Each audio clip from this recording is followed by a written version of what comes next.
Marcus, Andrew Fraser, Mike Nellams, Robert Dorian-Smith and Toby Dugan. Item 1 on our agenda are declarations of interest. Do I have any, please? Councillor Roger. Yeah, I declare a non-pecuniary interest in items 12 and 13 as a director of the Highlands Partnership. Thank you. Councillor Williams. Can I declare a non-pecuniary interest in item 16 as chairman of the Edward MacDonald Trust? Thank you. Councillor Grothick. Yes, I also sit on the Edward MacDonald Trust. Thank you. Item 2 on our agenda are minutes of previous meetings of council. You'll see we have 3 lots of minutes here. The first one is the 11th of October 2021. This minute has been delayed in coming back to council for ratification as it has awaited the completion of a purchase of property and contained information that was excluded under Schedule 12A of the Local Government Act 1972 at the time of publication. We also have the 23rd of June and the 30th of June extraordinary meeting. So are there any issues around these minutes, please, or could I have a proposer for the adoption of all 3? Councillor Mumford? I propose adoption of all 3. Thank you. I have a seconder, please. Councillor Roger. All those in favour? It's unanimous. Thank you very much. Item 3 on our agenda is Chairman's announcements. I have none. Item 4, questions understanding order 14. I have none. Item 5 is to consider reports from committees. We don't have any for this meeting. Item 6 is to consider motions in accordance with Standing Order 12. I have none. And item 7, urgent items. I have none. So we move on to part 1, reports requiring a decision. Item 8 on our agenda is the first of our planning applications in the hands of our planning officer, Lisa. Thank you. Thank you, Chairman. Good evening, everyone. So this application is brought to members following its deferral from the June 4 council meeting. As you will recall, the building is a designated heritage asset being Grade 2 listed, and the proposal includes elements of demolition. The decision therefore ultimately sits with the Secretary of State. If members are minded to approve the applications, then these will be sent to the Secretary of State for determination. In addressing the concerns previously raised, the applicant has noted the issues raised with the scale and re-emphasised the importance to the project of displaying the gig with its full sale. No amendments, therefore, have been made to the proposed extension on the Porth Crest side of the Town Hall. This remains as previously considered. The architects have managed to come up with an alternative to the roof configuration on the annex. This has enabled the roof structure to be made symmetrical and lower, whilst still providing space for the air source heat pump equipment. The timber cladding has also been amended from the vertical positioning to a horizontal positioning. This aspect of the proposal is therefore physically lower, and the timber cladding finish is intended to assist in minimising the appearance. Since the June meeting, the planning application has generated more community interest. Whilst only 2 letters of representation were submitted during the initial 28-day consultation period, the amended plans have generated a further 20 letters of representation. These are generally split evenly between those who support the proposal and those who object to the proposal. 1 late representation has been received, and whilst this was too late to be considered in the report, I consider the issues that it raises have been addressed. None of the representations object specifically to the amended elements, but there are now objections to the scale overall. There are also some additional issues which I have sought to address in the report. This includes level of likely future use and whether this project is over-ambitious, as well as the issues of direct competition between the proposal and existing local businesses. It's a relatively unknown as to how successful or otherwise the future museum and cultural centre will be to be able to conclude that it's over-ambitious. Based on the submitted plans, they consider that is likely to be a more attractive venue to visit than the previous museum in view of its more central location, sea views and the combination of uses. Issues of business competition are not material planning considerations that could be used as a basis to refuse the applications. Linked to the rationale above, however, the attractiveness of the new space and the potential for this to be used more than the previous building, together with the addition of a cafe space, does have the potential to compete with existing businesses. I would note from the report, the amended scheme is still recommended for an on-balance approval. This is on the basis that there are both public realm improvements as well as physical improvements to the building, in addition to the greater public access to the town hall, as well as the reintroduction and improvements to the performance hall. I've concluded that the harm overall is less than substantial, with the amendments making a positive change to the overall assessment of the scheme. A number of conditions are recommended to ensure that the benefits to the building will be achieved, and subject to these, it is recommended that members be minded to approve the applications, bearing in mind that the final decision rests with the Secretary of State. Thank you. Thank you, Lisa. Councillor Dean, please, lead member for Corporate Estate. Thanks, Chairman. I don't think it comes as any great shock to anyone that I'm fully supportive of this application. I think the scheme's brilliant, been involved for quite a while now. I think there's consensus around the table that the project is first class, and what we're trying to achieve is brilliant. I do understand there's some issues with the scale, but I have to say I was hugely disappointed last month that the plans didn't get approved, gutted that they got deferred. But having said that, I think the amended plans are much better. So, I stand corrected. So I'm delighted to see the view from the park now. I think it looks fantastic. I think it blends in well. I think the facade of the town hall looks better. Certainly better than it does now, and also better than it did with the previous plan. I'm not going to bore everyone with my speech that I made last month about how it's a good opportunity, good for us, good for the museum, good for the community, blah, blah. I'll just say that I believe this is a great opportunity and a fantastic project, and I think the plans are ideal. So I propose all the recommendations. Okay, thank you very much, Councillor Dean. Councillor Grottick. I think, Chair, that Councillor Bedford had her item first. Okay, Councillor Bedford, please. Thank you, Fran. Just a couple of things, please, Lisa. Two of the letters of concern related to the Holgate site being used for mobile catering. My understanding that is not a material consideration for this planning application. Am I right? That's correct, yeah. I'd actually like to thank Nicola and Lisa and their teams for the work they have undertaken to balance the pros and cons of these plans. Since the majority have voted to defer the decision on these plans, I have not received representation from one single person regarding these proposals. I personally do not like the proposed South East extension to the Town Hall, but this is my opinion based on the dominance of the proposed structure on the Town Hall and surrounding area. However, I acknowledge that the Council of the Arts of City's hands are tied regarding their contractual obligations to the museum and the community. In my view, we require a functional and community resource which the Town Hall provided before consecutive Council of the Arts of City administrations ignored the gradual decay of the Town Hall. The museum is important to the community and its amazing potential needs to continue to tell the story of the Isles of Scilly.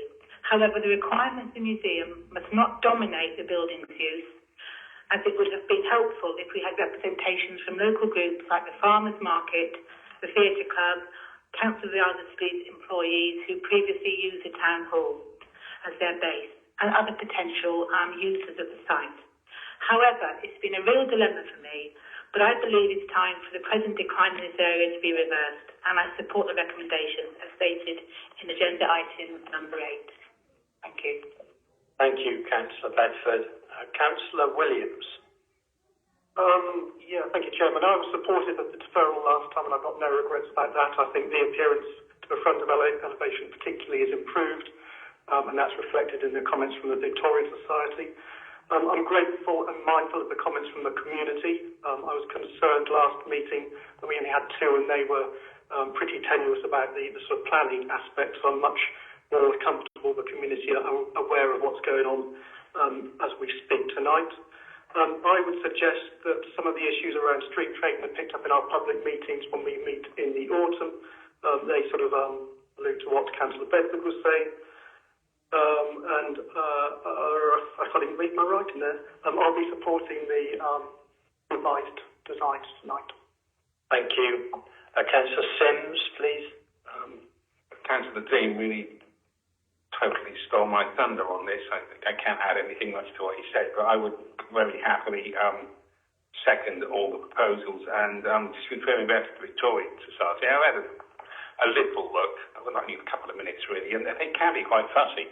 So I think if they're happy with it in terms of the listed aspects of the building, and I actually do think that it will look better once it's done than it currently does. And the bottom line is we need to save the town hall, and this is a great mechanism to save the town hall, so I'm fully supportive. Thank you. Thank you. Councillor Grottick. Thank you, Chair. As colleagues are aware, there is universal support in favour of the provision of a new museum and cultural centre subject to the appropriate funding. And after detailed work, the refurbishment and renewal of the town hall is the preferred location. At the last full council, the plans were deferred so that some concerns voiced by members could be addressed. These concerns were mainly focused on the height of the plans for the extension, and they have been mirrored by comments from our community. I'd like to thank everyone who's contributed their thoughts. Councillors, I would like to assure everyone has noted each and every one. Many planning decisions are finely balanced, and members have appreciated the careful reports presented by our planning officer, who has just stated that she recommends approval. I'm glad that the architects have responded and reflected some of the concerns expressed, especially with regard to the height of the extension and its relationship to the town hall. I believe there have been improvements at the end of a very long process, and obviously, to be fair, some compromise. Other areas such as business plans, building use and matters outside planning, such as the effect on other businesses, can and will be a matter for further work. The debate has been open to other colleagues and may well have other comments, but I believe that these plans are now acceptable and should be supported. We have worked closely with the museum trustees, the school, the theatre club and other interested parties, and we will continue to do so. Many thanks to all involved. Let's hope for the funding and embrace the opportunity to return an iconic building to its rightful place in the heart of our community. Thank you. Thank you. Councillor Mumford, please. While I support the obvious community benefit to the town hall conversion, there are consequences. The amendment to the front has made a significant improvement. The symmetrical roof and the horizontal panelling make it much easier on the eye, and the Victorian Society agrees with this. But they still have concerns about the beach side. The add-on buildings do overpower the original town hall building. There's a lot of concern in the public for the displacement of the food vans. I know this is not a planning issue, but I know we must listen to the community. There are concerns about council offices, which I hope the staff will all be consulted on as where they move to. I think we all agree that the proposed development is acceptable in principle being the important word. Thank you. Thank you. Councillor Legg, please. Thank you. I'd just like to thank the officers for accepting further public representations. My understanding was that this was not something that was required, but something that they chose to do. Is that correct? Yes. And thank you for your responses to them. I feel like the tenfold increase in representations is much more appropriate for something of this scale in the centre of town. Thanks very much. Thank you. Councillor Watt. Yeah, thank you, Chairman. Just like Councillor Dean mentioned, I was disappointed as well at the decision made of the Lansford Council for deferment. And I think I said at the time it's like kicking a can down the road. But just for members' interest in the history of this, I remember when the extension was built with the mansard roof that's there at the moment for council offices, there was a similar outcry. But now no one takes any notice. It's sort of merged into the environment. And I'm sure this will be exactly the same. I give it full support. Thank you very much, Councillor Watt. Councillor Roger. Yeah, thank you. I'd like to echo Councillor Dean and say I could happily be corrected because I passed the first plans, or voted yes, and these new plans are an improvement. So that is good news. I think it's important to remember that we are not building a museum here. We are building a cultural centre that will also house the museum and many other facilities as well. And I think it's been missed perhaps by the community because we worded it museum and cultural centre, whereas if we now refer to it as the cultural centre, we might get away from that problem in the community where it's considered perhaps too grand a project to house the museum. It's going to house a lot more than that, and I think that's very important for us all to remember. But as I say, I echo Councillor Dean's and Councillor Watt's thoughts and fully support this planning and, in particular, this project. Thank you. Councillor Guy.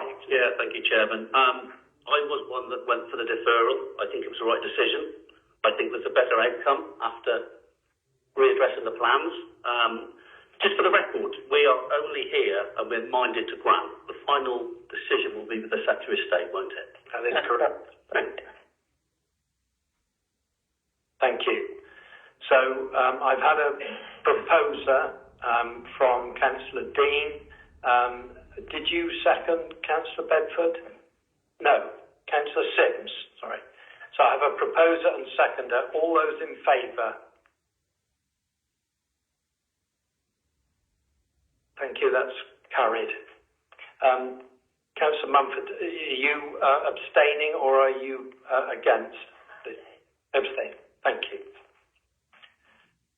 Right, we move on to item 9 on our agenda now, the second of our planning applications, also in the hands of Lisa. Thank you. Yeah, thank you, Chairman. This application is brought to members for a decision as the applicant is the Council of the Isles of Scilly, and it relates to a building owned by the Council of the Isles of Scilly. The proposal seeks to demolish an existing chimney that covers both number 31 Port Cressida Road and number 33, which is privately owned. The chimney is disused and suspected to be the cause of leaks within the property. The report before you is based on assessment of the submitted plans and reports, which included an assessment of the structure in relation to potential impacts upon bats and birds. The submitted ecological report notes that there is a low probability that the chimney is being used by any protected species and makes recommendations to mitigate any potential impact should these be discovered during the course of works. Otherwise, no wider harm is identified. The roof is proposed to be made good with materials to match the existing roof, and on this basis, the application is recommended for approval. Thank you. Councillor Grotty. Thank you, Chair. I'd like to recommend the recommendations, please. Thank you. Councillor Dean. I'll second. Thank you. No other comments? All those in favour, please? It's unanimous. Thank you very much. Thank you, Lisa. Item 10 on our agenda is the establishment of a governance committee, the council. This is in the hands of Andrew Thomas. Thank you. Thank you, Chairman. I'll just wait in case people want to leave just quickly. It's not that boring a report, but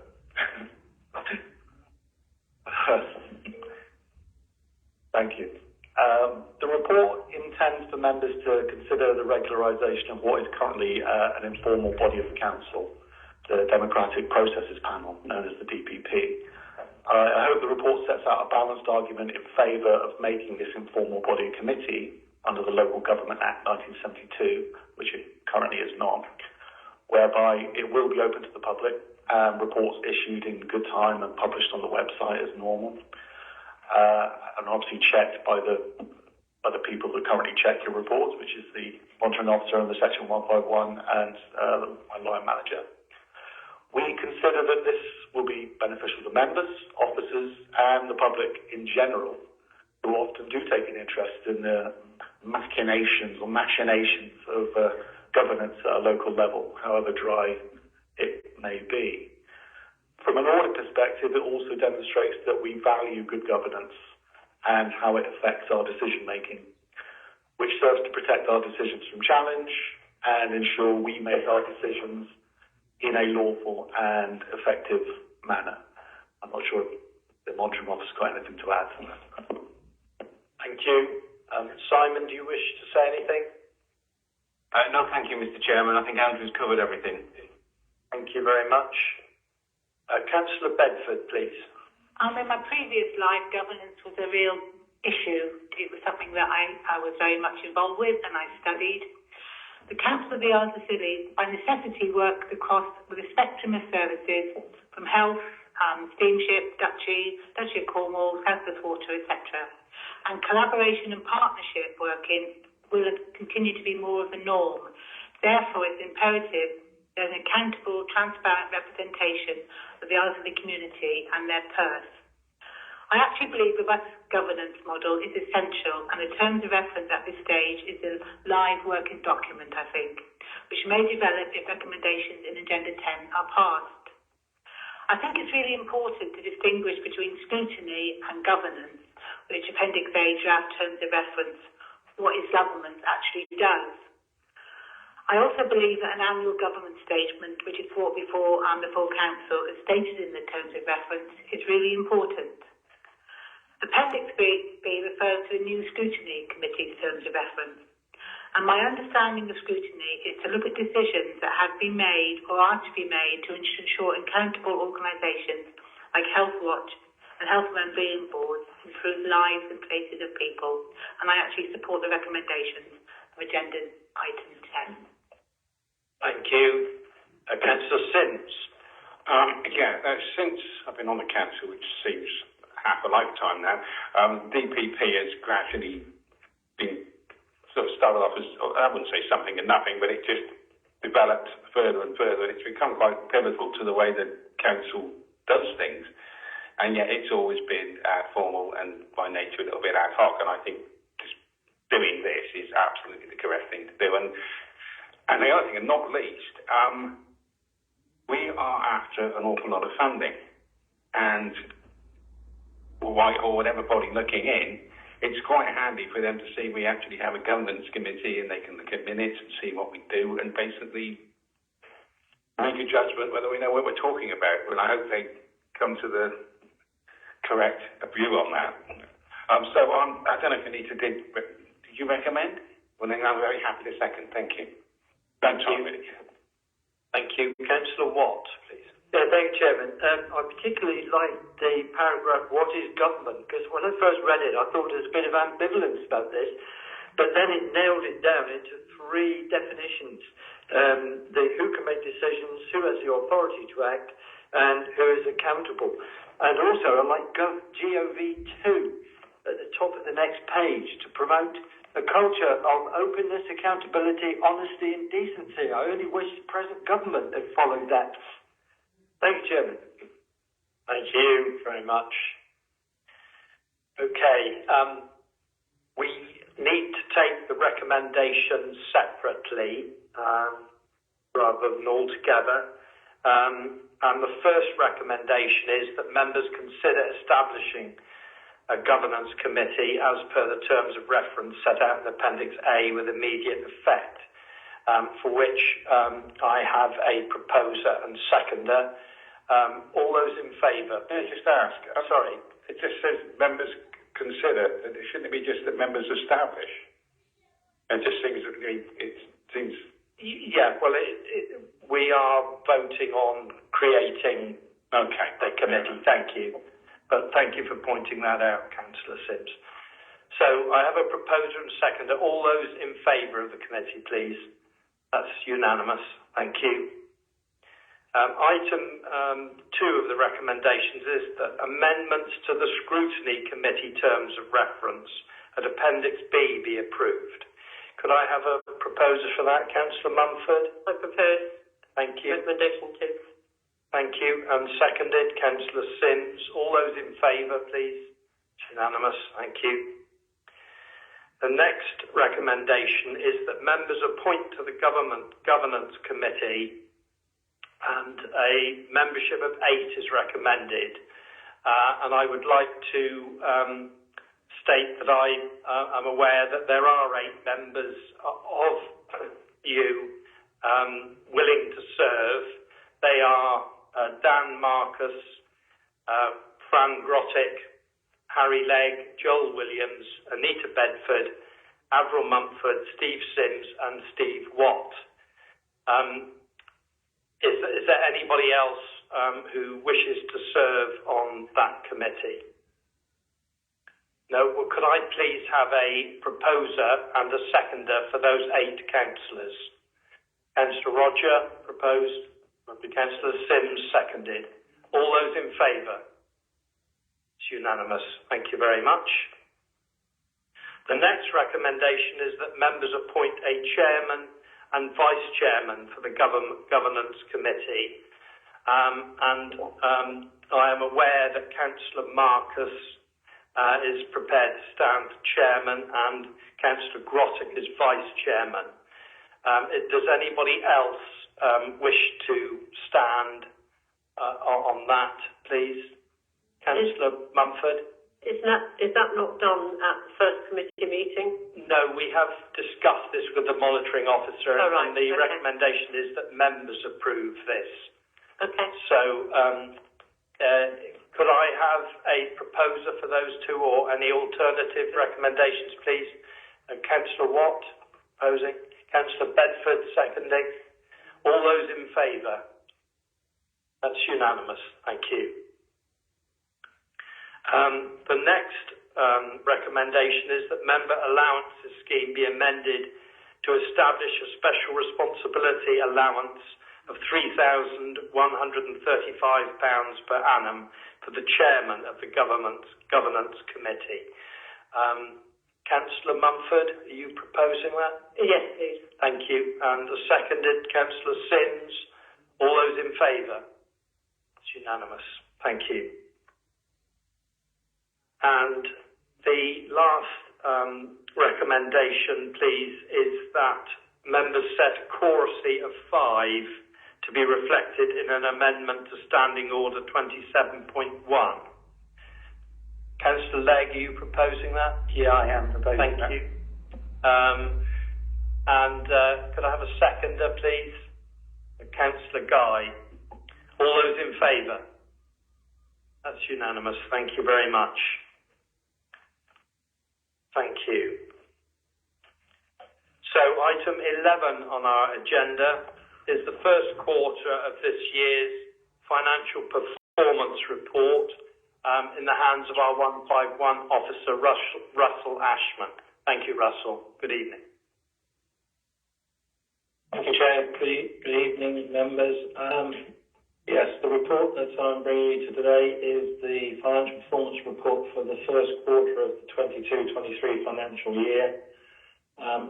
Pleased to announce that in terms of the revenue position, currently we are forecasting that by the year end we could be underspent by about £143,000. But I do have to caveat that, as we all know, that we are in an economic cycle at the moment of high inflation. At the moment, we haven't really seen that high inflation come through in council costs in terms of day-to-day costs, but I'm sure it will start filtering through.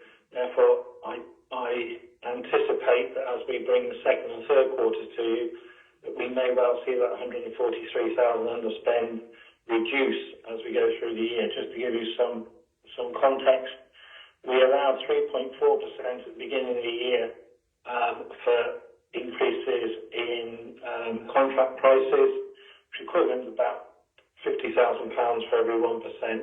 We all know that inflation, the headline inflation figure is much higher than 3.4%. So if it's 2 or 3% higher, that would wipe out that underspend fairly quickly. We have also factored in here a higher pay award. We've factored in a 4% pay award. I have to just make it clear that is no steer on how those negotiations between the employer and the employee and the unions is going. It's just a prudent financial estimate that with the inflation as it is, the pay award could be higher, and I think it's prudent to allow for that. To fund that, we have used the contingency budget in its entirety. We had about 98,000 in the contingency budget, so we're predicting we will use that to fund the increased pay award if it does actually pan out that way. The other costs and savings I want to draw your attention to is there is a overspend at the airport, mainly down to the costs around the post of doing the air traffic equipment, etc. We do this under a contract at the moment. It's costing significantly more than we put in the budget. We are looking at whether there's alternatives, but at the moment there is a backlog of work to be done, and that is costing us more work, more money. There is an underspend of 149,000 in the Park House, mainly due to additional income. This is a continuation of what has happened over the last 18 months, where the mix in Park House has a significant number of self-funders. Obviously, that will change at some point, but at the moment we are still seeing additional income coming in. Finally, we have an overspend in the waste budget, mainly due to the new contract. In the first quarter, there is also more domestic waste being picked up and less trade waste. Probably not unusual during that quarter, but that's the way it is panning out at the moment. We anticipate that we could be at 175,000 overspent, but obviously we have plans to implement recycling and different methods of waste collection, which are part of the waste minimisation plan, which will hopefully start reducing that overspend as we go in the year and into future years. So as I say, on the revenue side, 143,000 underspent at quarter one as our prediction for the position as at year end. That's not 143,000 underspent after 3 months is our forecast position for the year. And as I say, caveated with the economic position of high inflation and likely higher prices in the remaining 3 quarters of the year, which may start to see that 143,000 underspend erode. The capital programme is set up in the next section. We've now got a rather chunky capital programme in total of just over 20 million, with some very significant projects which we've talked about at length in previous meetings. In terms of our forecast for the current year, the latest approved budget and spend for the current forecast year is forecast to be 11.3 million. I think that when we go through the year and we do further work on those forecasts, I think that will come down. I don't foresee that we will hit 11.3 million. And a proof there is in the first quarter we have spent 248,000. But as I say, it is all about getting those forecasts, and as the year goes on, we refine those forecasts. In terms of the major scheme performance, set out there, you've got the Go EV, which is continuing into the 22-23 financial year, which was beyond its original life, but that has been agreed with all the funding partners. Obviously, work is ongoing there to bring that project to an end. Finalisation of the car share part of the project is ongoing, and as I say, at the moment we anticipate delivering the project within the anticipated funding that we have. Voucher scheme, similarly, extension going into the 22-23 financial year. We still have interest It would come to an end this year, but we have interest from 5 businesses.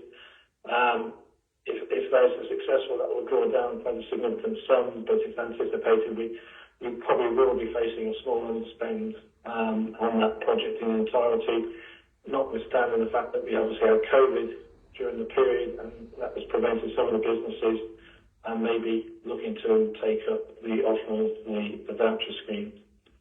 The climate action project, we have now received the additional funding to take it up to an £8.1 million project, which again we've had previous reports on. Obviously spend is very low against that at the moment because obviously contracts were held back until the funding was in place. We need to reprofile that probably over the 22, 23 and 23, 4 years. But the good news is that we now have a project with a budget that looks like we can deliver the outcomes that people were expecting. Section 5, forecast savings. The table there shows all the savings are green. They're relatively low-risk savings that we anticipated this year. They were due to slippages in the capital programme, some additional government grant, and obviously the impact is low risk going forward, and we anticipate we will deliver those savings. Council tax collection is up against target. Target is 30%. We've got performance of 34.6%, so that's really good in the current economic climate. Again, just like caveat that perhaps as the cost of living crisis does start to impact, we may see performance drop off. But as with COVID, we seem to be able to maintain a pretty high level of council tax collection, regardless of the external influences. And business rate performance similarly outperforming the target. Again, another good news there. Some of that is down to the council paying its own share of the business rates in the first quarter. Again, we've done that in previous years and it's factored into the target. So again, good performance there. No debts written off either on council tax or business rates. The water rate performance, water rates collection performance, as we know, we've been the water authority for some time, but we still have the debt outstanding. It has come down over the last couple of years, bit by bit, but I think we are now anticipating some further litigation work that we're doing. Hopefully we can bring it down further before we have a residual sum that will need to be written off. At one point, I think this was sat at over £70,000, so we have managed to reduce it over a period of time. Housing rent collection, you'll know that we had a strange credit at the end of last financial year. Further work is ongoing to identify and understand that. We still have a credit at the end of quarter one. I don't want to get into too much detail because of the individual cases, but we do seem to have several people who are overpaying at the moment, which is causing most of that credit, and we are in contact and talking to them. In the sundry debt position, again, another good news story. Balance overdue is within the target that we set ourselves, that we have no more than 10% of the rolling average, which is what we actually have. So again, good performance there. Council payments of its invoices, not so good performance, where you can see that we're hovering a bit between 90, 96 and 78% in terms of all suppliers, although the SMEs, we are paying the vast majority of SMEs within 30 days, although we're not up to our target, our more aspirational target of paying 75% of them within 14 days, although we were close in April, slightly further behind in May and June. Main reason we think is that we have yet to get a good process in for identifying invoices that are truly in dispute, because disputed invoices should come out of the analysis. It's a piece of work that we will be doing in the second quarter as the team will tied up the closure of the statutory accounts for the first quarter. No report on Treasury. We're within the conventional indicators. We've taken no additional borrowing or anything, and the following mid-year Treasury report will be included in the Q2 report. I think that's my report, Chairman. Thank you. Thank you very much, Russell. Chief Executive, please. Thank you, Chairman. Just a couple of points from me.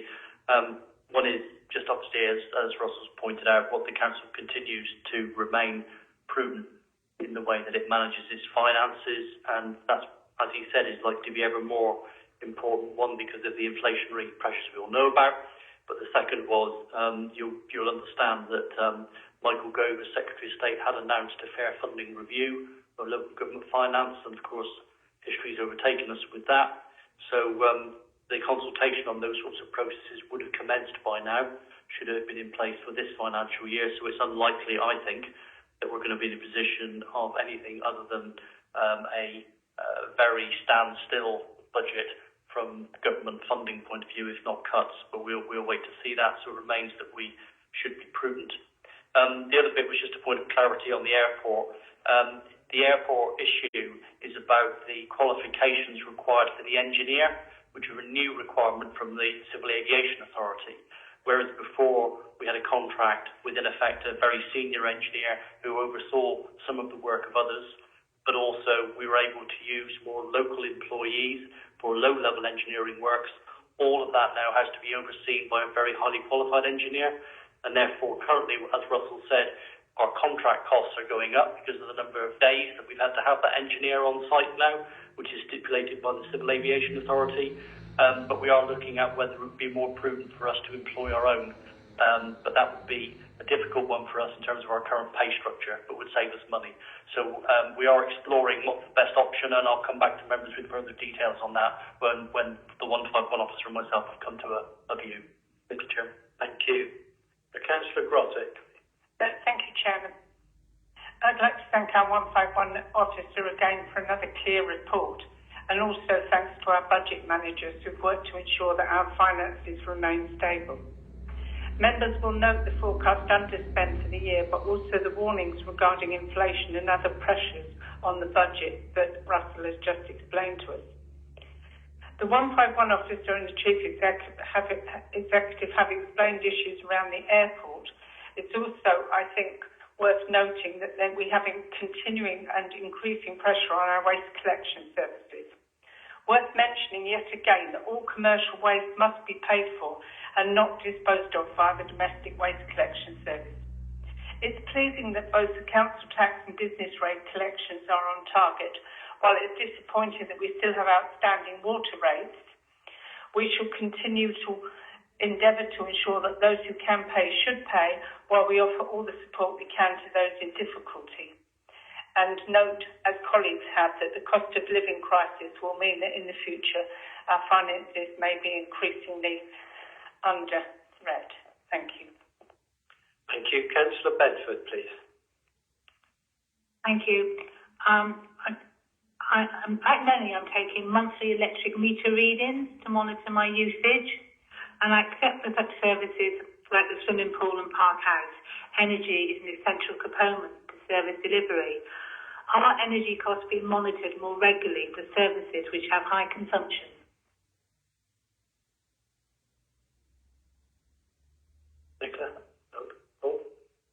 Well, I introduce, yes, we regularly monitor all of our meter readings, and we also look at opportunities to do more long-term contracts.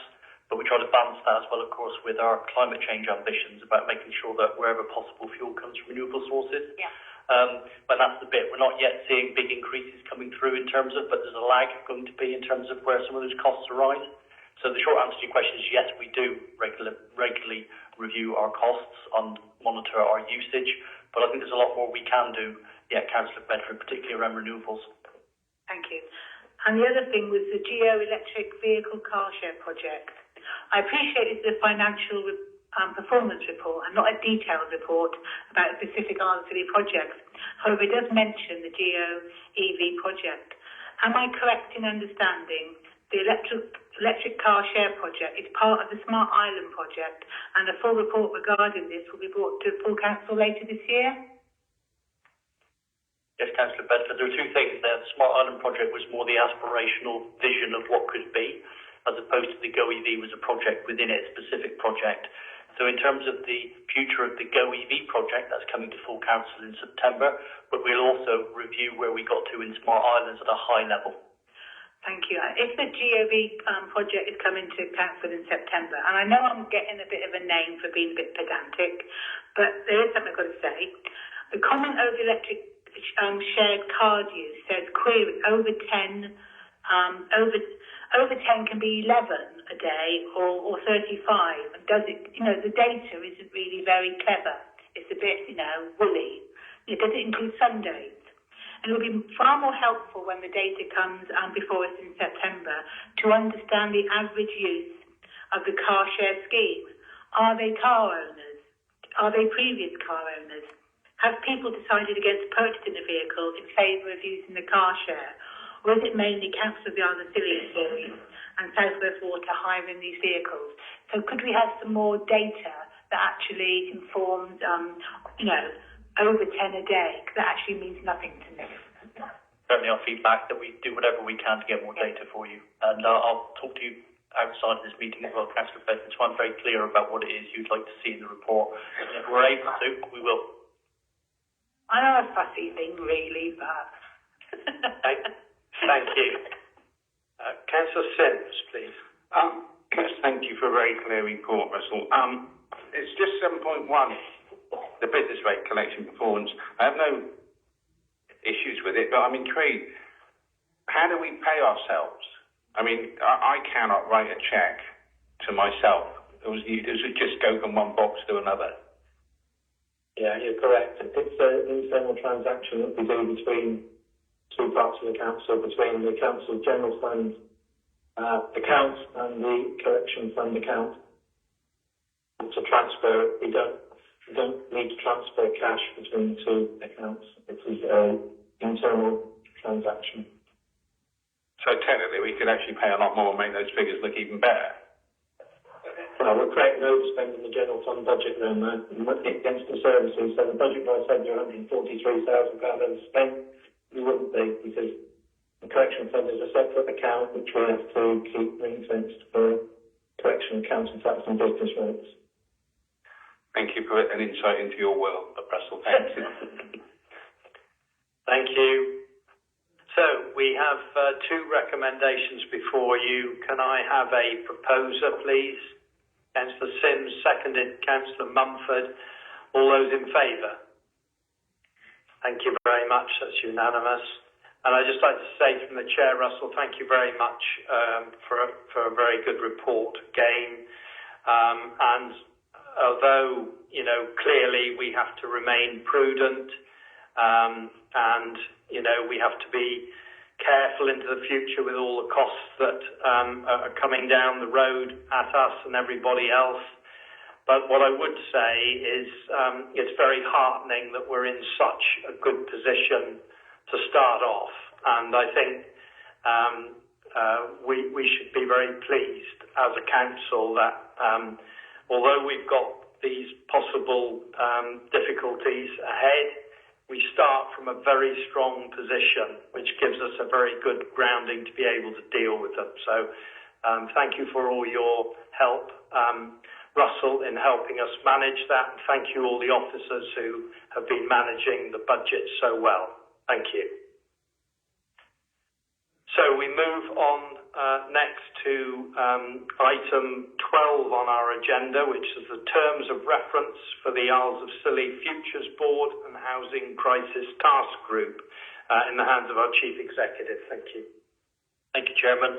Members will recall that at informal member meetings we've been talking in the past about the role of the Futures Board and the need for a housing task group linked to that.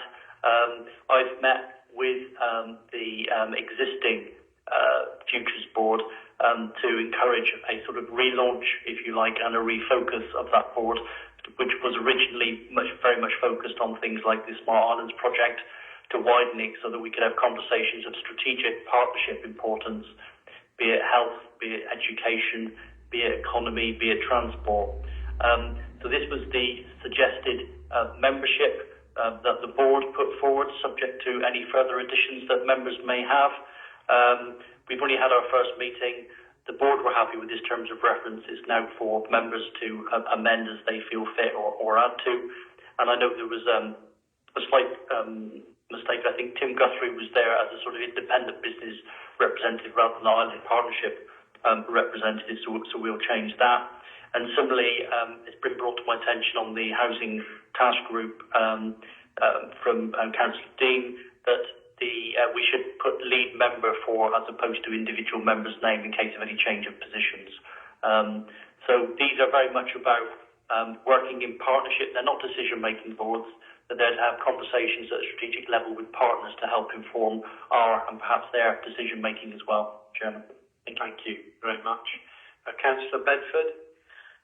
Thank you. I might have misunderstood this, but the Housing Crisis Task Group is intended to be a platform where the issues of housing on the islands can be further explored and understood. The term crisis, it should actually alert people there's an acute situation requiring immediate and quick but self-limiting actions to address an immediate crisis. With the term crisis comes an expectation of immediate action. In other words, the word crisis lacks its meaning and impact. My colleague here, Councillor Dean, in January 20th, 2022, said to the press that the island is going to become unviable if we do not have any staff to support the economy. Therefore, accepting there's a housing crisis, I question the governance requirement item C that states that the forum will meet at least twice a year. Twice a year for a crisis. I have known non-crisis events have more meetings. Item E, all actions agreed by the forum will be a consensus. It does not make decisions that bind the Council of the Isles of Scilly or any other partner agency. So therefore, what's the point? If it's okay to have a meeting twice a year to discuss the crisis, but no agency is really required to do anything. My understanding of a crisis task group is its immediacy, it can instigate quick action and is self-limited. How does this reassure all those people that are looking for someone to live if there's no weight in what we are doing? Thank you, Chief Executive. Thank you, Councillor Bedford. I think maybe there's a bit of a mistake there. The Island Futures Board is the one that meets twice a year. The Housing Task Group, if you read the bottom on Appendix B, meets as often as the chairman dictates. So they're two different meetings. They're not the same meeting. So the Housing Task Group will meet as and when the chairman decides, which is Councillor Dean at the moment. You're right, though, about the wider issue that you raised, but we do not have the ability as a council. You know, we can lobby, we can ask, we can cajole, but we cannot enforce other partners to make decisions. We don't have that power before us. So the idea of this group was to be able to have that debate together to try and encourage them to come alongside us and for them to do the same to us. But it's not a decision-making board. It could never be a decision-making board. The decisions sit here in council as it relates to council functions, but you cannot make decisions on behalf of the Duchy of Cornwall, the Steamship Group. We can only basically raise our issues with them, which is what the idea of the board. I understand that, but I think the public that were told there's a crisis and we must do something actually want something more concrete. I might be wrong in that, but if you are a crisis board, you should have clout to do something. And I take your point, decisions should come back to the council and we can't say what the Duchy should do or anybody else should do, but I just wanted to have more weight, to have more teeth for people, to give them some sort of hope that they might have somewhere to live and not be faced with having to leave the island. I totally understand the point you're trying to make. I mean, I think that's why we wrote to everybody on the islands, asking them whether they would also like to take their own individual actions to help us, but I don't think that met with an awful lot of action from the wider community either. Thank you. Councillor Grotty, please. Thank you, Chair. I was going to mention something else, which I will in a moment, but it occurs to me that possibly you may like to discuss this within the framework of the new Governance Committee, to see whether or not the new Governance Committee might have any other ideas to support and help the Housing Crisis Task Group, which I know we will support. So hopefully that might be a useful line of discussion. Secondly, I was going to suggest that we ask the Chief Planning Officer to sit on the Housing Crisis Task Group. I know that she was previously on another housing forum, so I would suggest that would be a good idea. I know that the Chairman is in agreement with this. So if I could propose that we add the Planning Officer to the list of membership at the moment, please. Councillor Dean? Yeah, I'm more than happy to have the Chief Planning Officer on. Seconded, thank you. Can I just thank you for that. Go to Councillor Williams next, please. I just had two comments relating to the Island Futures Board. And in light of our water, sewage and power fragility, I wondered if there was room or consideration being given to South West Water or Western Power being part of the conversations. And the other was really a challenge to the Chairman to see how we can include the voice of young people into the Island Futures Board. I guess the future is in the hands of the young people. So I guess how, on an occasional basis, certainly not at every meeting, maybe not even every year, how we can make sure that voice is heard by all the people on that list. Absolutely, Councillor Williams, we will do that. And Chief Executive, I think it's an excellent point, and thanks for the challenge, because you're absolutely right. So we'll take that, and I'll talk to the head teacher about perhaps ways of doing it as well. In terms of your point about infrastructure utilities, I have discussed it with South West Water and Western Power, etc. They feel that they would rather have an infrastructure group separate from the Island Futures. In fact, Western Power on Island today, and I'm meeting them tomorrow with Duffy to talk about power. And I've asked whether or not officers can pull together all of those main infrastructure providers to map out what their plans are over the next 3 to 4 years. Because my worry is they all have quite ambitious investment plans for the islands, which is fantastic. But what we wouldn't want is everybody be doing everything all in the same month at the same time. So I think there's a role for us as a council to try and see if we can help them coordinate their activities, to communicate that better to islanders so they can see what's going to happen over the next 2 to 3 years, see the scale of the investment that's coming the way of the islands, which is fantastic, but also manage the communications when things might get in the way of people's daily life because works are being undertaken. So I think the starting point we're going to try and do is map out on a calendar each of those major work programmes and see whether there are pinch points that might cause concern, but also, more importantly, might be to save them money by working together with their partners. Thank you. Councillor Roger, please. Yes, thank you. Just going back on Chief Executive's mention, reference Island Partnership and the Island Futures Board, might I suggest, if it's okay, we just list that as 2 directors, and then I'll take that back to the board to nominate 2 new people. Okay. Yes, that's fine. Thank you, Councillor Roger. So you have 2 recommendations in front of you, and we also have the proposal that the planning officer is included in the Island Futures, in the Housing Crisis Task Group, for which I have a proposer and seconder. So could I have a proposer and seconder for the 2 recommendations, please? Councillor Mumford, seconded Councillor Dean. All those in favour? It's unanimous. Thank you very much.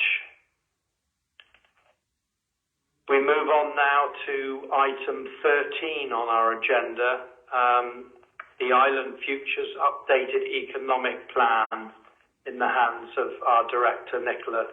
Thank you. Thank you, Chairman, and I welcome the new draft plan that's before you today. It replaces the Island Futures Plan, which started to look a bit dated. When it was done in 2014, it was a very good plan indeed, but we have made significant progress since that was adopted, and it was worthwhile, I think, to start thinking about where we got to, what have we done, what are the current projects, and where do we need to go next. And members will recall we used the Welcome Back funding to start that process off, when we had one company looking at the update of the Island Futures Plan, and they started their consultation back in November and December 2021. Subsequent to that, we've had a number of iterations of the document. Not all of our stakeholders thought that it met its need, and there was further work to do. So the Local Enterprise Partnership were able to part fund some further work to bring this current version to you today that's enabled us to take further comments on board from our key stakeholders. So in terms of the process, I think we've got to a point now where I want to freeze the document. It's always a live document. There's always things changing. You never get to current because things change every day. So I want to get to a point now where we freeze that document, take on board the comments and adopt it. And then we'll keep refreshing it at regular intervals over the coming few years to make sure it doesn't get too out of date in a short space of time. So in terms of process, that's where we are right now. And I have to say, most of the feedback has been very constructive and really positive. In terms of its content, I think it correctly identified headline issues. You know, things like population decline, housing affordability. These are no surprises to us. Surprising slightly about the reduction in number of businesses, and it also picks up on the high energy costs. So I identified those as 4 key headline issues, and from that came 5 priorities and challenges for us. One was obviously around housing delivery, accelerating the transition to a low carbon economy that allows us to action our low carbon ambitions. Improving our transport connectivity, that's one that comes with us, and we need to make sure that we get our replacement vessels, and also inter-island boating is carried forward as an issue into the future. We've always got to think about skills and development and support businesses on the island, and that we've got the community infrastructure to support the sustainability of these islands. So I think it has identified the issues, the challenges. It's recognised our 4 current priority projects in our housing delivery, our museum and cultural centre, vessel replacement and our integrated health and social care project. But it also starts to look at the future opportunities in terms of that low carbon economy, in terms of the potential for renewables, in terms of the quality of our visitor experience and need to continue to compete in that market. It also recognises that we can never stop thinking about the skills and support for local businesses to keep us ahead of the game in terms of our competition. So the recommendation really today is to say, let's adopt the plan, let's get your further comments on it, and let's make sure the comments we've got are integrated into that plan. So the first one is adopt the plan. The second recommendation is allow me to update it in conjunction with Steve Sims to make sure we've got a plan that's fit for purpose right here, right now. It also forms a springboard really for further investment in the islands, because by having a current plan on the table, we'll be able to use that as a hook to seek additional funding from various funding pots that are coming through at the moment. So it's a timely point to get this updated. So the recommendations are set out for you, Mr. Chairman. Thank you very much, Nicola. Councillor Sims?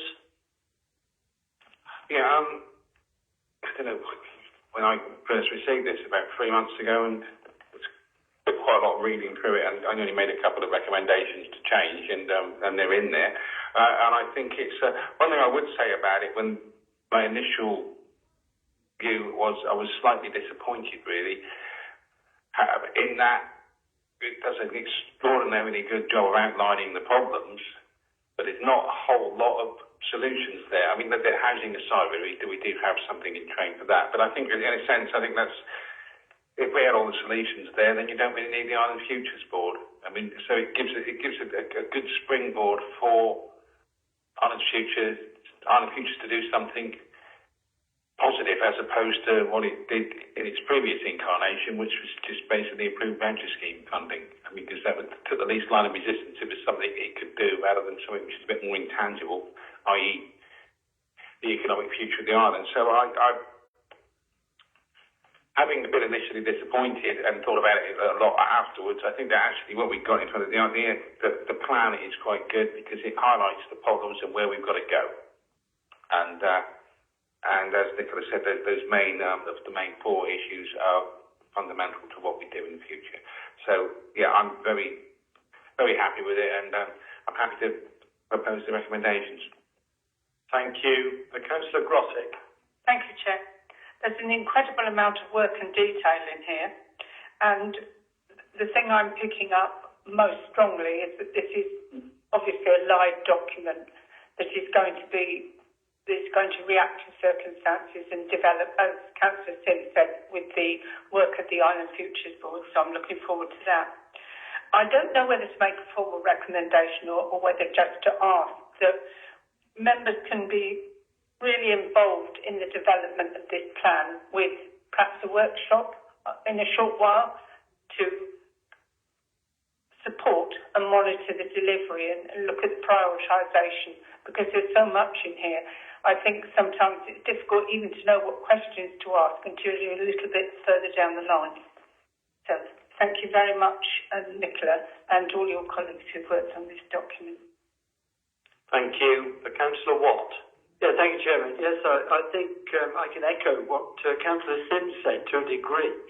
In fact, if you look at paragraph 11 and 12, it's a cocktail of decline. But at the same time, if you read it all properly, then there are opportunities for improvement. And as Councillor Grotting said, it's an open document and it's a work in progress. And so I think it's a really good document and fully support it. Thank you. So I have a proposer and seconder. Yes, indeed. For these recommendations. All those in favour? It's unanimous. Thank you, and thank you, Nicola, and your team for a very good report. The next item on our agenda is item 14, the Cornwall and the Isles of Scilly Good Growth Shared Prosperity Fund Investment Plan, in the hands of our Chief Executive. Thank you. Thank you, Chairman. I'd like to bring some colleagues in with me on this one, because this is quite a substantive item for members to make a decision on. This new Shared Prosperity Fund has been a long time coming in terms of any detail, and of course those who've been around the block a little bit will remember this is the replacement, much heralded, for the EU funds that used to be available to Cornwall, the Isles of Scilly and the rest of the country before. So these are funds which are to be targeted towards economic development and skills. I think it's worth pointing out that obviously this is not about public service funding or public service schemes. Those need to go a different route. This is about the economy and the economy of Cornwall and the Isles of Scilly. It's fair to say, and I know Glenn Kaplan will come in a minute, that the guidance we've been awaiting for to put this together has been late in coming from central government, so therefore we've had to work at speed in order to put this before you today. And why that's important is you'll have seen in the paper an announcement of £132 million of funds available over the next 3 years, but we're already in year one, and therefore we need to sort of make decisions in order that we don't lose the opportunity to expend money in year one, because we can't roll it over into year two. It has to go back to the Treasury. I know also members have been concerned about the Joint Committee, and the monitoring officer will come in on this later, Chairman. But I think to give some comfort to members, what this is about is in effect more democratic local control of economic investment funds, which used to be the responsibility of local enterprise partnerships. And as local enterprise partnerships come to their end and councils begin to take back some of that role, then it's right that there are more opportunities for local decision making rather than it sitting in Whitehall or even in Brussels. So this is about today setting the framework for that. Councils, both principal councils, will continue to set the framework, the strategy and the allocations. The Joint Committee is to look at individual applications within that strategy. So in terms of the direction of travel, that is still set by the principal councils. This is about the logistics of how you churn through the multiple applications that will come in. And you'll note that the proposal is for a committee of 7, with 2 members from the Council of the Isles of Scilly sitting against 5 Cornwall Council colleagues as well. And also you'll note that it's subject to an annual review and some work in terms of the work of both the Joint Committee and the allocations as scrutiny committees, separate, not joint. The proposal also recommends for you to consider the 2 members that would sit on the Joint Committee if you approve it. And it would seem sensible, Chair, that the lead member for Finance and Deputy Chair takes that role, having previously sat on the Local Enterprise Partnership and all the knowledge of that. And then, of course, also the lead member for Tourism, Transport and Economy. Sorry, probably in the wrong order.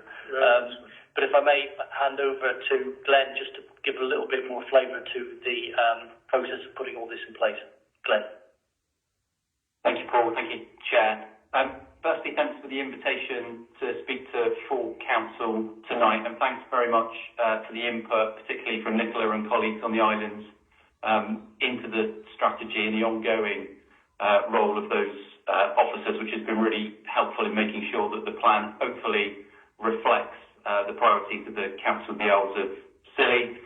As Paul said, the report in front of you this evening sets out the strategy for investing £132 million worth of investment across Cornwall and the Isles of Scilly, and we have had to put that together at pace. We've done as much consultation as we were able to do, but bear in mind we were still getting amendments to the government guidance as late as last week. So, and we expect there to be more in the future.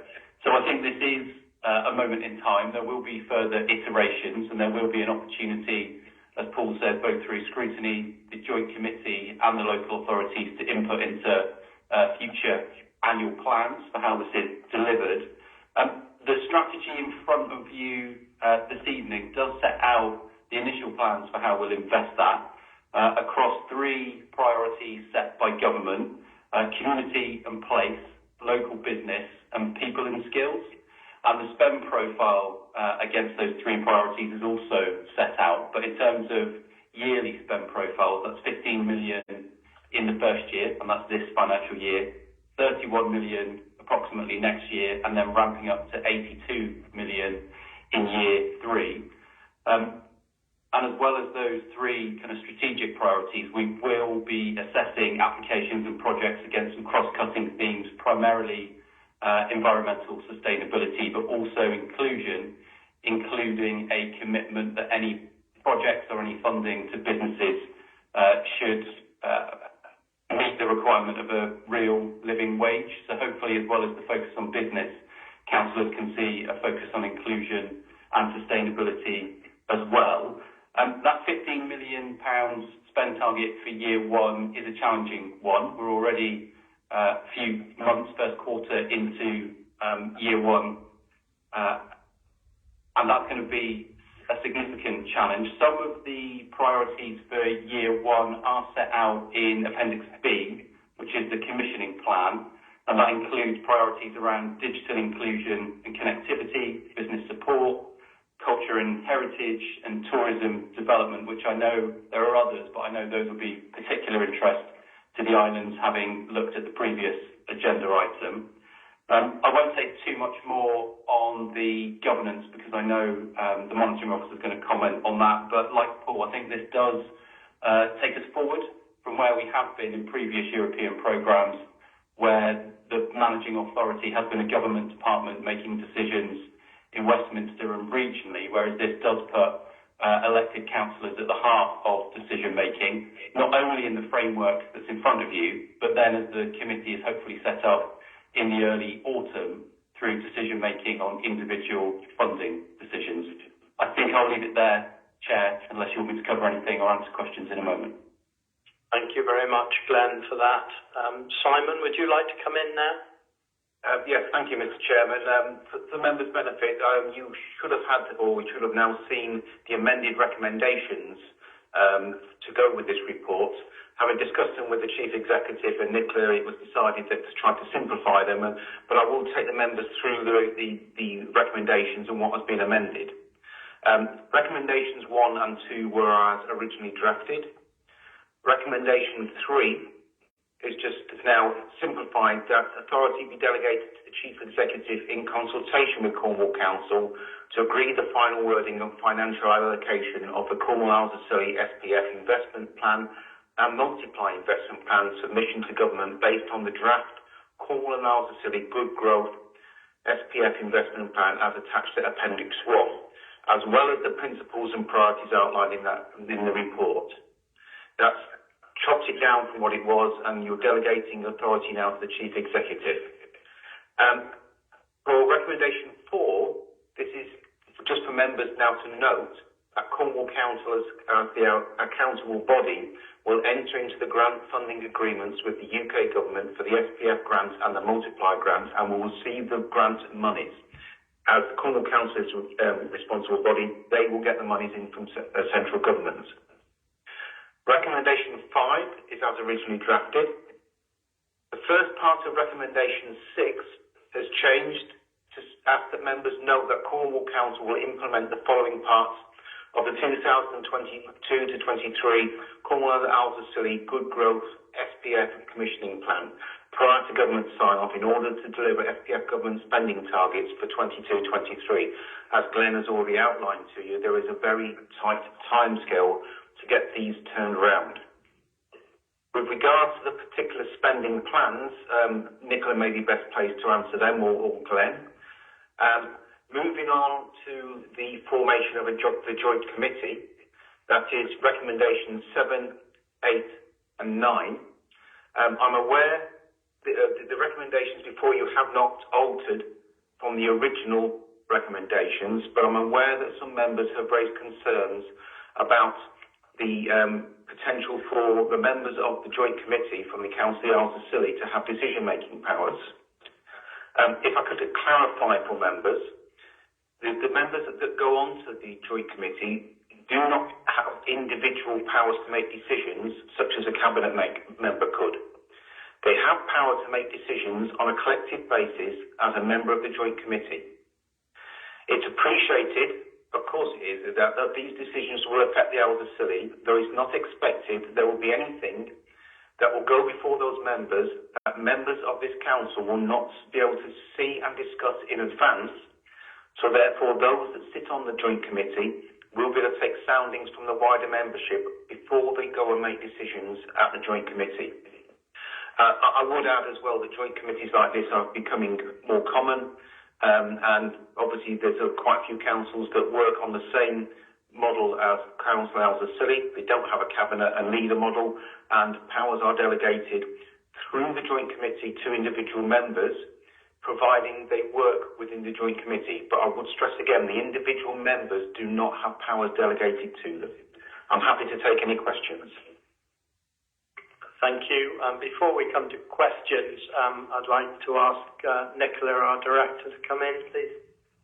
Just briefly, I think the test I put this to was if we take our economic plan, which we've just looked at, and then applied it and said, would we be eligible for funding, would be able to find the right hooks in this investment plan.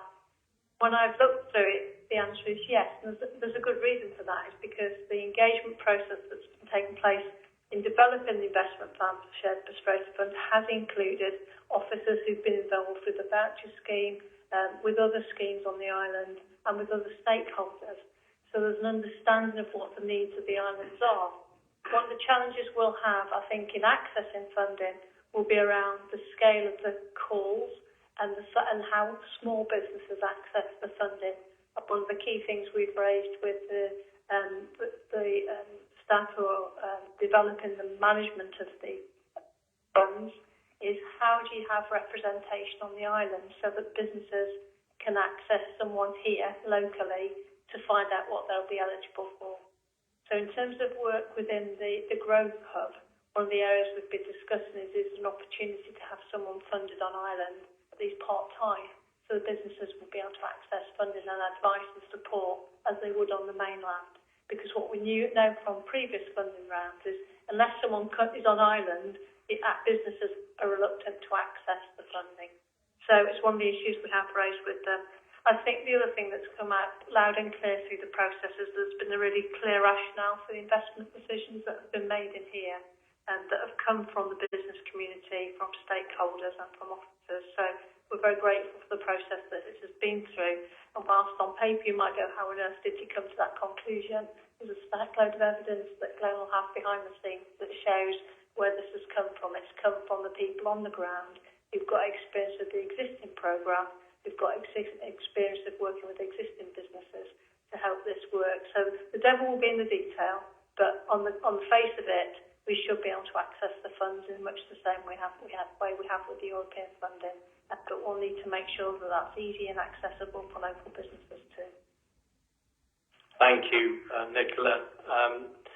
Councillor Bedford, please. Thank you, Nicola. Thank you for clarifying about an island-based advice, because I was going to ask that question. It's a couple of questions, really. Are we talking about the Good Growth document as well as the other document in what we're talking about now? Good growth draft document, is that something we're discussing as well? Yes, okay. The first question was, Nicola, you sort of emphasised the importance of investing into people and skills, and I actually agree, further education skills. I just don't understand why the suggested budget split for 2022-23 and 23-24, it's got nil budget for each of those areas. So Glenn wants to take that, but it's to do with the fact that we've got an existing European programme that continues through until the end of that period. So Glenn, do you want to just conclude that discussion? Yeah, thank you, Nicola. That's absolutely right. So that wouldn't be our preference either, but it is in the guidance set by government. So that's a government decision. And as Nicola said, the reason for that is because there is still quite a lot of funding in the system through the European Social Fund to deliver out over the next 2 years. Having said that, in the calls that will go out and in the projects that we fund, we will make sure that there are skills opportunities built in to those projects. That's something that we haven't been able to do in previous European programmes because the schemes have been run by DWP on one hand, the European Social Fund, and Department for Communities and Local Government for ERDF on the other, and it's been very difficult to bring the two together. So one of the things that partners and stakeholders have said is they want to be able to bring skills together with infrastructure, with business support, and so every project and every call that goes out will have that requirement and that opportunity. So it's a really good question. I think if we were totally in charge of the programme, we would have done the skills section earlier, as you said. Thank you, Glenn. I'd just like to comment on the good growth draft document now, please. This is a draft document and it's 13 pages long. You have to go to page 4 before you know that Silly is a part of this document, with a forward from our good chairman here.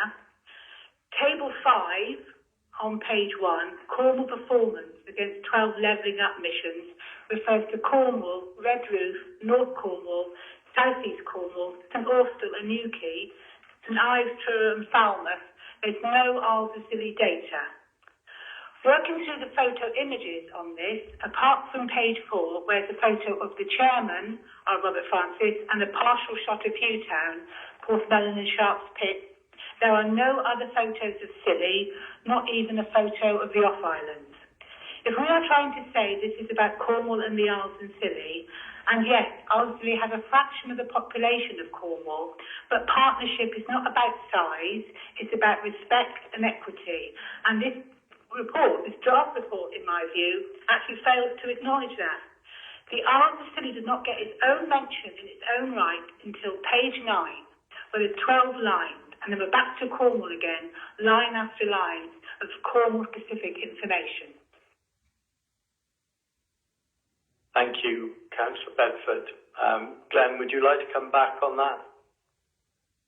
Yeah, thank you, Chair. Thank you, Councillor Bedford. So this is a draft document. Very happy to pick up where the instances of either the imagery or the words don't reflect the partnership. So take that challenge on board and happy to address that and happy to go through that perhaps with Nicola to make sure we're giving adequate representation. On the question of the data, we have got a steer by government to align the data to parliamentary constituencies. So that's what we've tried to do through the document. So the reason that it's structured like that is the reflection of the parliamentary constituencies. A lot of the data isn't available at the parliamentary constituency level that is in the Levelling Up strategy and the SPF outcomes. So that's a work very much in progress. Where we can, we will break down the data both in terms of performance data for projects that goes to the Joint Committee, and we will make sure that the strategic data is available at that level. But at the moment, and for the submission to government, we are dealing with a request to go with parliamentary constituencies, which is causing difficulties both on the mainland and the islands. So we'll keep that under review and make sure that where we can provide that data, we do, and build it into the performance. Thank you, Glenn. I just really think this needs to reflect the Isles of Scilly if we're actually working together in partnership with Cornwall. And this draft 13-page document, in my personal view, does not reflect that partnership fairly. Thank you. Thank you. Councillor Sims, please. Yes, thank you for, I hesitate to say overly clear report, but however there's a lot to get in there. I mean, and some of the recommendations are almost reports in themselves. I had a quite long interview with the lady who came over, I can't remember her name now, to wrap up the voucher scheme. And we did discuss what I thought needed from this. And essentially, I think Anita's alluded to a lot of it. I mean, I am very worried about us getting submerged and washed away by Cornwall, but that in a way is down to whoever's on the committee. And I've spoken to Paul about it briefly, and Paul, is it not the case that you're trying to insist that at least one of the meetings is held on the islands? I don't know how far you got with that. Certainly my suggestion, and I talked to Glenn about it, that in terms of the first meeting of the Joint Committee, I would hope that members would ask that the Joint Committee spends an equal, if not equal, at least some of its meetings on the Isles of Scilly in order that the other committee members can see the challenges that you face as well. So I think if members were minded to make that as a sort of in the minutes or whatever, then I think it would give some power to us as officers to lobby for that on your behalf as well. Yeah, I mean, I think that's important. I mean, certainly my experience, I was on the left once, and Fran may well concur. Whilst these bodies are not in any way opposed to dealing with the islands, they just need a constant kick up the backside that we're still here. If you know what I mean. They're not trying to marginalise us in any particular way. But they have their own interest and they'll try to further. But if they're reminded constantly about the islands, to the extent we become irritating perhaps, then we do get our way. And one thing that I am, which Nicola alluded to, slightly worried about is we've got to get, timeline on this is quite severe, and we've got to get local bids in. Now the voucher scheme ran for a bit longer, but the initial take-up was quite slow. But it did pick up, because they did quite a lot of good work on publicising it. We haven't got that luxury now, so we've got to get it done quite quickly.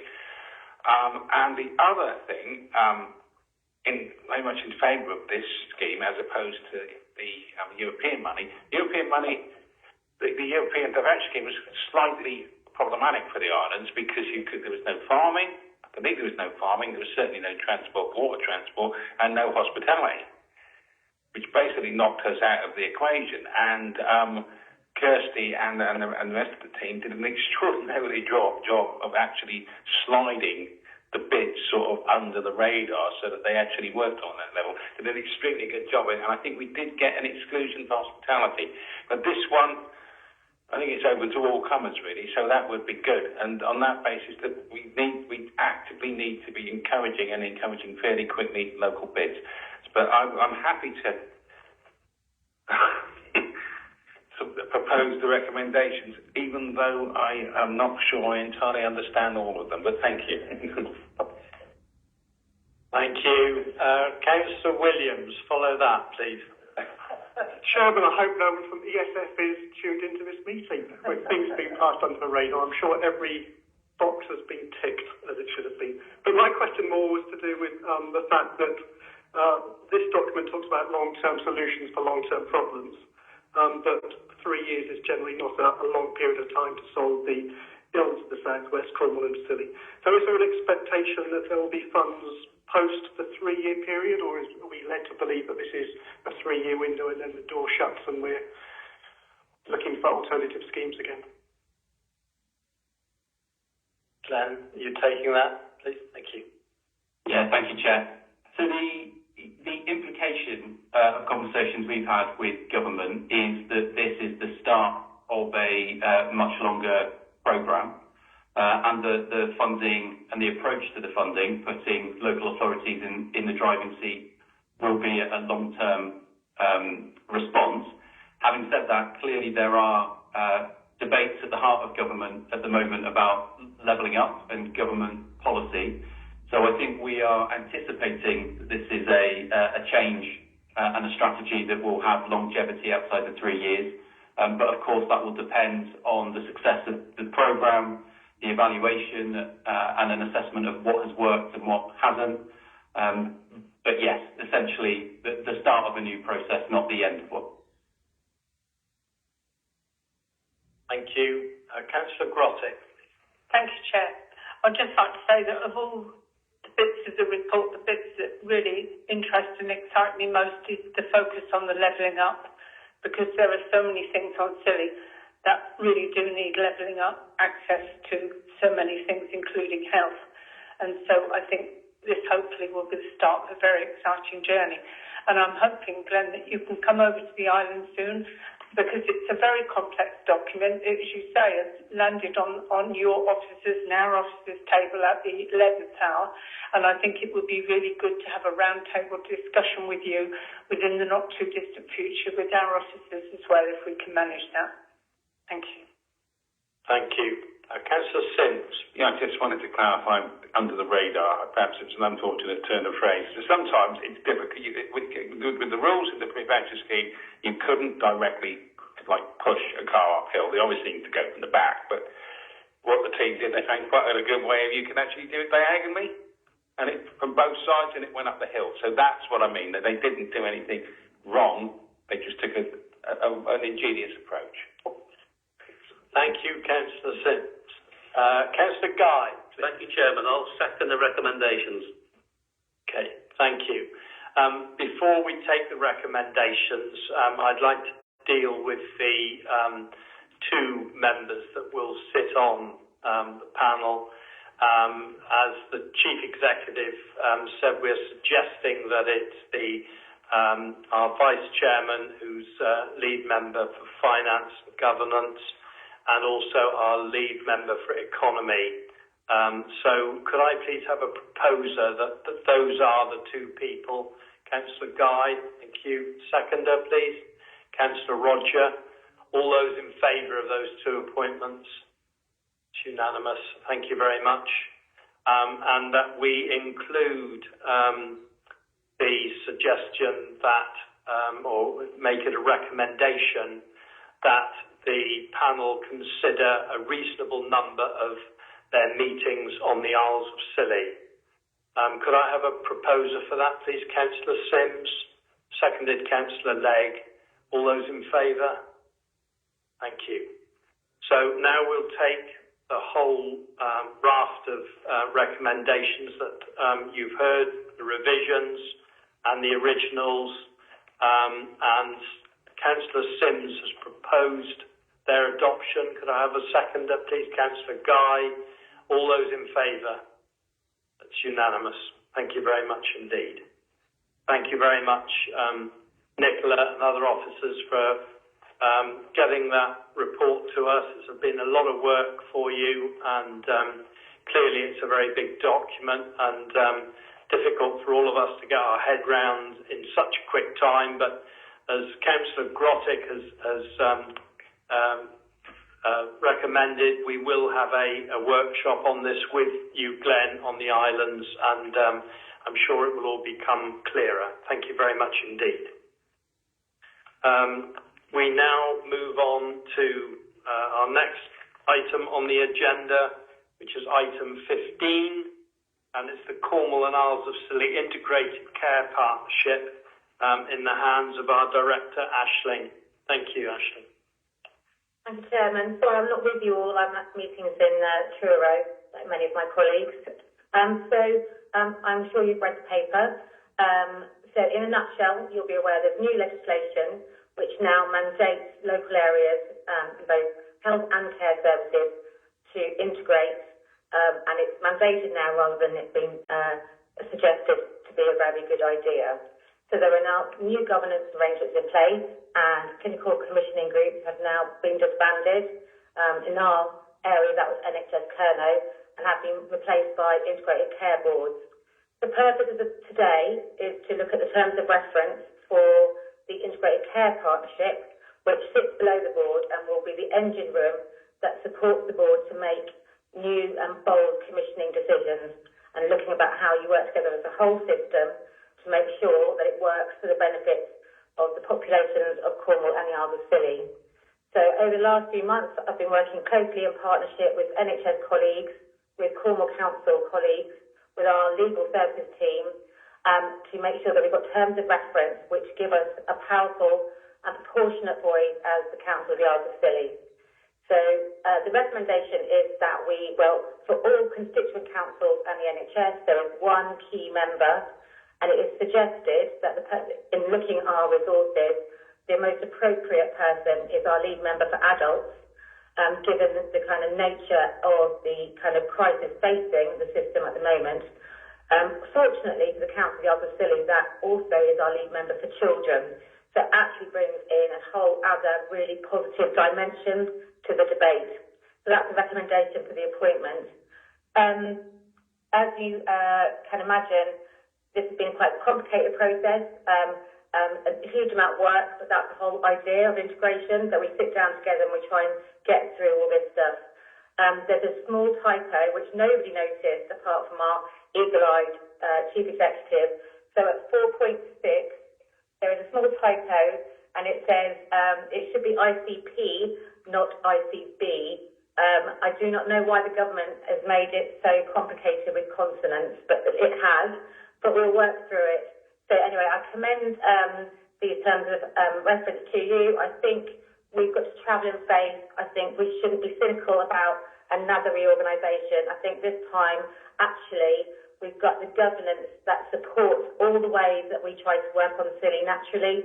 And I think it's going to give us some really good opportunities and a really strong voice in what goes on in terms of acute care, community health, and so forth. Thank you very much, Aisling. Councillor Williams? I was just at the first meeting I'm invited to is scheduled for Thursday morning, so that's what I'll be doing on Thursday, listening to all the discussion about the Integrated Care Partnership and participating as much as possible. I think it's just worth making the point as well. I think one of the key factors about success at an administration level is, again, how we work the care partnership and the care board with the health and wellbeing board. I think there was real risk of triplication, duplication if we had two health and wellbeing boards. We've now got one. But I think there's still some work to be done to make sure that we're not having the same conversation in two different forums. And my only other point I wanted to raise was just a minor technicality in the recommendations, where it sort of, Councillor Legg was talking to me about it before the meeting, about it's worded as the lead member for children and adults. This year I've got the privilege of being both, but I don't want the two to be necessarily merged by accident, if you see what I mean. So perhaps for this year it's fine, but we just need to be mindful that in May it could go into two different separate ways again, and I wouldn't lose any sleep if it did. But they were my only comments. Thank you very much. Councillor Bedford? It was just one comment, really. We have just agreed in an agenda item for a governance committee, and therefore I would feel more comfortable that recommendation 4, that any amendment made to a terms of reference goes via the new governance committee first. Aisling? I think you're absolutely right, Anita, and I think that's why the governance committee is going to be so useful. In this instance, given the kind of speed at which the legislation has been implemented and the guidance came out so late, given, as Joel says, we do need the Integrated Care Partnership to actually start doing some work, I would ask that you consider that you delegate it this time to myself and Joel, but I think in future it would be really good to maybe have this conversation about how do we pace the governance committee to coincide with legislation and guidance that comes out very rapidly. It is a bit of a conundrum. And also just to Joel's point, yes, that recommendation, I'm happy if it's amended that if we say the appointment is the lead member for adults, the fact that you're the lead member for children is just a happy coincidence that might resolve it. Okay. Okay, I understand that. Okay. Councillor Williams. So I was just going to come back on Councillor Bedford's point. I think it'll be helpful, perhaps, if after every meeting, I'm sort of just circulating a few notes on what's been discussed, what outcomes are. It might make sure members are aware of all these different things that are going on, so that might just help with the questions you raised. Thank you. Chief Executive? I think you make a really good point, actually, and I think it would be sensible for the Governance Committee to have a look at it. Unfortunately, the timings are a bit wrong on this one, but I think that is a really good point and reinforces the need for the Governance Committee. I think the real issue that we're going to struggle with, I think, colleagues, is the issue of capacity on all of this.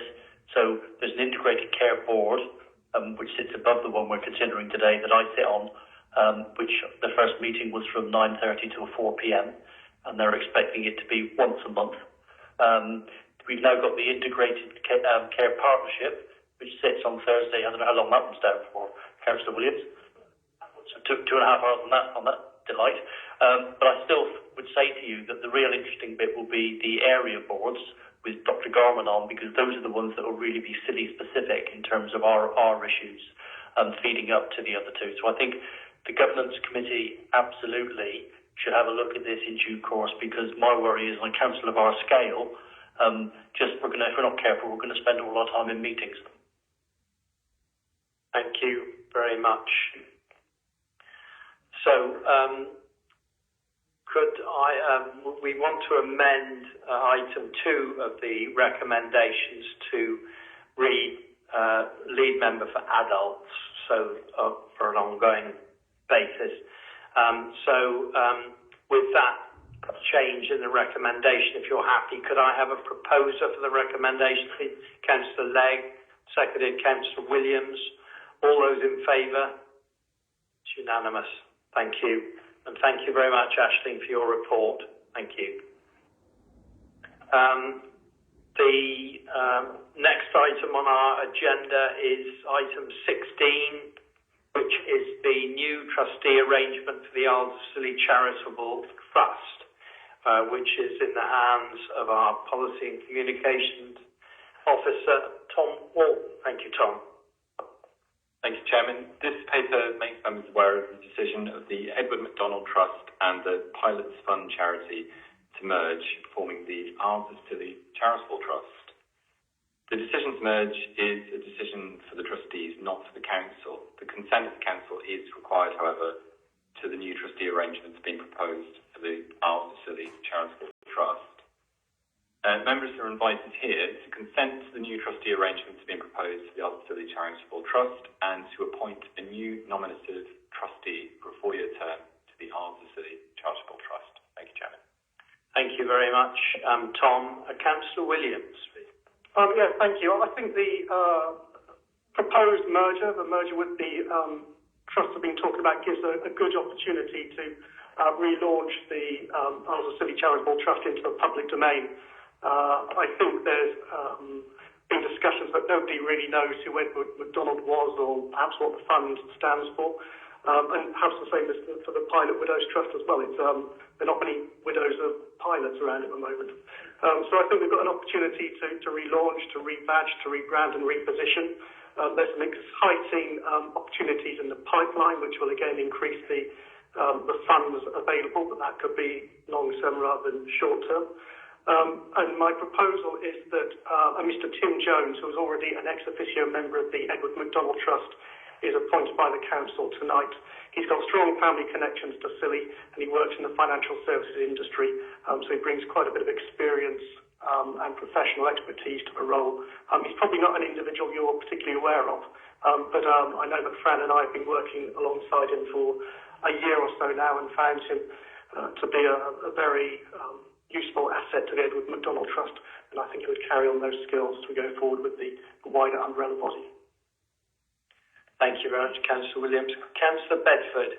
Just a query, Tom. You said secretarial support has been provided by the Council of the Isles of Scilly. It is not insignificant. How many hours are we talking about for this? Do you know?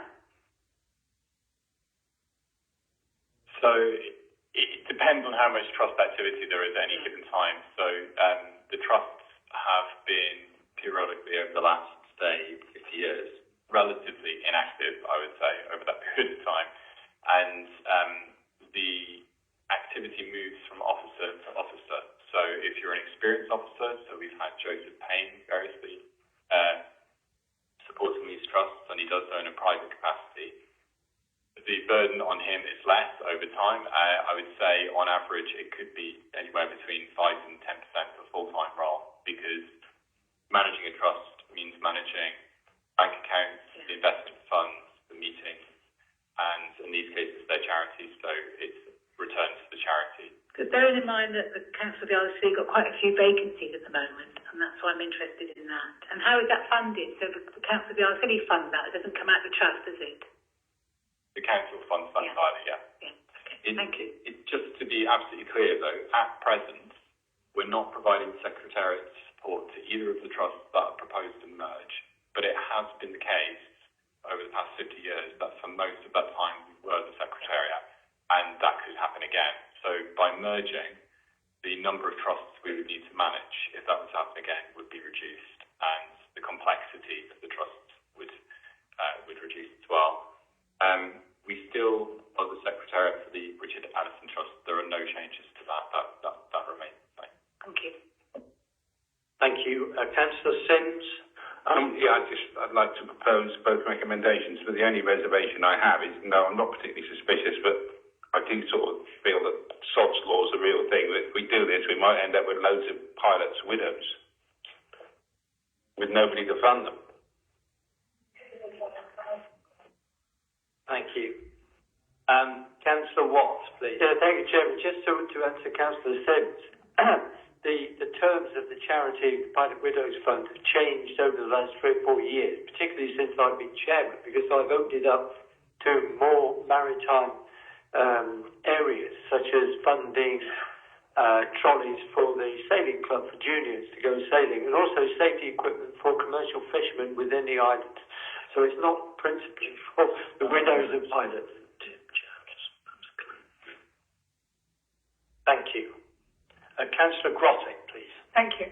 Yes, I'd like to second Joe's proposal that we appoint Tim Jones. By the way, we have a Tim Jones locally who does good work for Health Watch, but this is a Tim Jones who actually lives on the mainland, just for the avoidance or clarity. I'd just like to say that as a member of the Edward MacDonald Trust, we appreciate very much the work that our clerk does for us. And obviously, should councillors decide that the trust should make a contribution towards the help that we're getting from the council, then we would certainly consider it. But I would say that the trust is actually to support the community. And I view the help that the trust receives from Joseph Payne to be, if you like, the council's support for the work of the trust, which is to support the community. But then I suppose you might say I would say that, wouldn't I? Thank you. Thank you. Well, we've had a proposer and a seconder for the 2 recommendations in front of you for the consent for the new trustee arrangements and the nominated trustee. All those in favour, please. That's unanimous. Thank you very much. Thank you for the report, Tom, and all the work on that. That concludes part 1 of reports and items for decision. I would just like to comment, you've got 2 items in part 2 for information only, one of which is a history of members of council, which has been compiled by our officer, Joseph Payne. And I just would like to pass on our thanks to Joseph for the work that he's done on this, making it an excellent record for Scilly. And so thanks to Joseph for that. And with that, I will close the meeting. Thank you very much. Thank you, Chairman.